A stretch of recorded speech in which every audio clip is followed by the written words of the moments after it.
guys, it's Hollywood. So for about 3, maybe 4 years, I carried this Zero Tolerance 0350. This was a limited edition, had these brown scales on it, and I want to say I paid somewhere around $240 for this thing, and you can't even find it available anymore. And I kind of at sometimes regretted beating it up just because it was a limited edition, but on the same, on the same hand, it's a tool, and that's what they're for.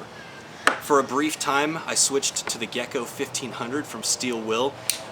This thing is a monster, man. It is a big knife, and there's a smaller version of this, but I loved this knife. The only thing that I didn't like about it was I'm a little partial to an assisted open, and also this had a spine lock, and I tend to prefer a frame lock or a liner lock. So I ended up going away from that. And several weeks ago, I posted a review of this Baron Sons auto knife, and this thing is a little beast. That is a sick little knife. A lot of fun. Again, I'll post links in the description below to all 3 of these, to the reviews that I've done. The only issue I really had with this was the safety. You were able to defeat it even with the safety engaged. Probably not going to be a huge deal. You really had to crank down hard on it.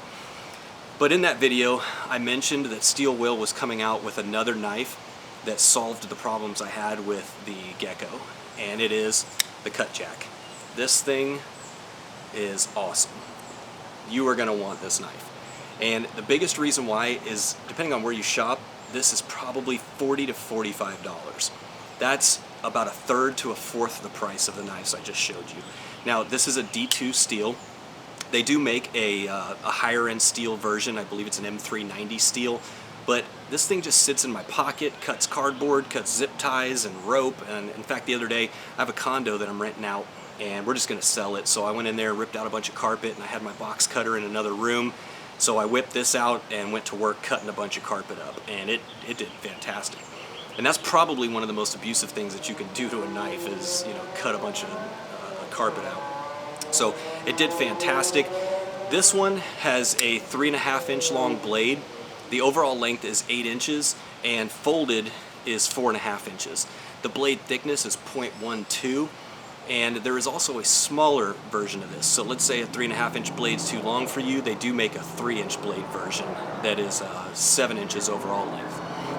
So it does have a liner lock, which is my preferred, either liner or frame lock. And it has skeletonized liners inside of there. I'll roll in a picture here so you can see those. It's a very nice drop point. Love the blade profile on this thing. Nice deep pocket carry. The clip has a little bit of skeletonization in it also. The point there indexes perfectly. I mean, this thing is just buttoned up. Steel Will did a really, really good job on this knife. So let's go ahead and roll in some close-ups, and then we'll finish this up on the table.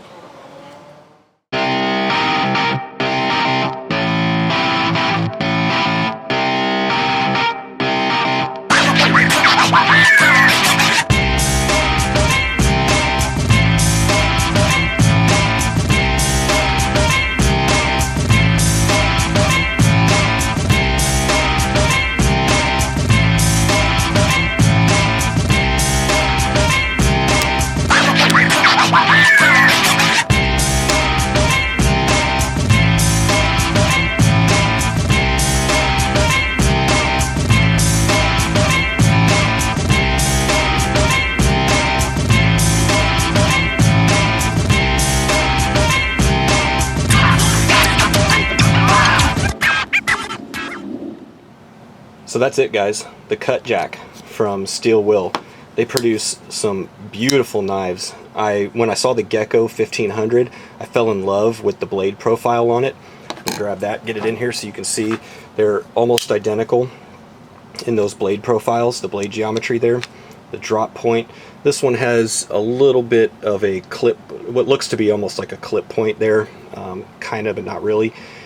And like I said, fell in love with that blade geometry. Tried to love this one. It was just a couple things I didn't like. This solves the problem, and for 1/4 of the price. You can't beat it. This is a fantastic knife. Even if you wanted it to be in a bug out bag or something that you knew was just going to get beat to snot, for 40 bucks, you'll never regret it. That's it, guys. Thank you for watching. If you like what you saw, please hit that subscribe button below. Lots more videos to come, and we'll see you in the next one.